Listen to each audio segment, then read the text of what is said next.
একসময় গ্রাম তাদের খটখটে গানে জেগে উঠত। সেখানকার প্রতিটি ঘর যেন ছিল এক একটি ছোট্ট শিল্পকেন্দ্র। শাড়ি, লুঙ্গি, গামছার বৈচিত্র্য মিশেছিল তাদের নিপুণ হাতে বোনা গল্পে। কিন্তু আজ সেই খটখট শব্দ যেন থেমে গেছে। বন্ধ হয়ে গেছে অনেক তাঁতকল। সুতার আকাশ ছোঁয়া দাম আর চাহিদার অভাবে ঐতিহ্যের সেই শিল্প যেন হারিয়ে যাওয়ার পথে। রাজবাড়ীর কালুখালী উপজেলার ১২টি গ্রামে তাঁতশিল্প একসময় জীবন আর সংস্কৃতির প্রতীক ছিল।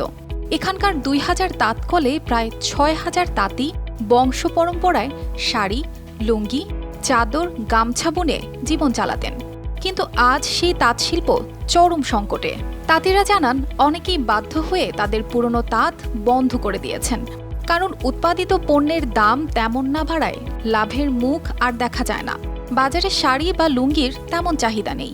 ৪,০০০ টাকা বান্ডিল সুতা কিনি, লুঙ্গি বিচি ৬০০ টাকা থান, এতে আমাদের পোষায় না। আমার আগে 4টে তাঁত ছিল, এখন সুতোর দাম বেশি, রঙের দাম বেশি, পোষায় না। এখন লোকজনও পাওয়া যায় না। আস্তে আস্তে আমি ছাড়িয়ে দিচ্ছি, একটা তাঁত রাখছি, এই টাকি নিজেই কাজ করি। এই সংকটের কারণে অনেক তাঁতি তাদের ঐতিহ্যবাহী পেশা ছেড়ে বিকল্প পেশায় চলে গেছেন। কেউ ভ্যান চালাচ্ছেন, কেউ কৃষি কাজ করছেন, আবার কেউ তাঁতের ঘরে পোল্ট্রি খামার চালু করেছেন। 200-র উপরে তাঁত ছিল, এখন তাঁত মাত্র আছে 2টো তাঁত। সুতার দাম বেশি, কাপড়ের দাম কম, যার কারণে মানুষ এই তাঁত শিল্প থেকে সরে অন্য পেশায় নিয়োজিত হয়ে যাচ্ছে। মজুরি, পারিশ্রমিক কম, যার কারণে এই শিল্প থেকে দিন দিন জনসংখ্যা অনেক কমে যাচ্ছে। তাঁত শিল্পে নতুন করে প্রাণ ফেরাতে তাঁতিরা সরকার ও সংশ্লিষ্ট সংস্থাগুলোর কাছে সহজ শর্তে ঋণ এবং প্রয়োজনীয় প্রশিক্ষণ প্রদানের দাবি জানাচ্ছেন। তাঁতিরা বলছেন, সরকার সহযোগিতার হাত বাড়ালে বন্ধ তাঁতগুলো আবার চালু করা সম্ভব হবে। সুতার দাম বাড়তি, রং, বিভিন্ন ধরনের জিনিসের দাম বাড়ার কারণে আমাদের পরিস্থিতি অনেক করুণ হয়ে গেছে। আমাদের কিছু লন্টন দিতে, তাহলে আমরা এই পেশাটা চেষ্টা করতাম যে ধরে রাখার।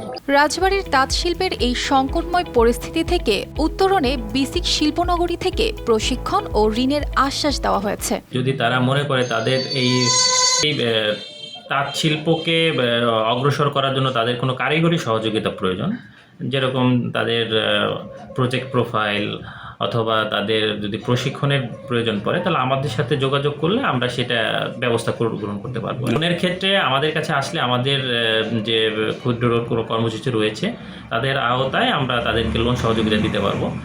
এছাড়া যদি তারা আমাদের সিএসএমই খাতের যেগুলো ব্যাংকগুলো আছে, ব্যাংকগুলোতেও আমরা লোনের সুপারিশ করতে পারবো। রাজবাড়ীর তাঁত শিল্প শুধু একটি পেশা নয়, এটি একটি ঐতিহ্য।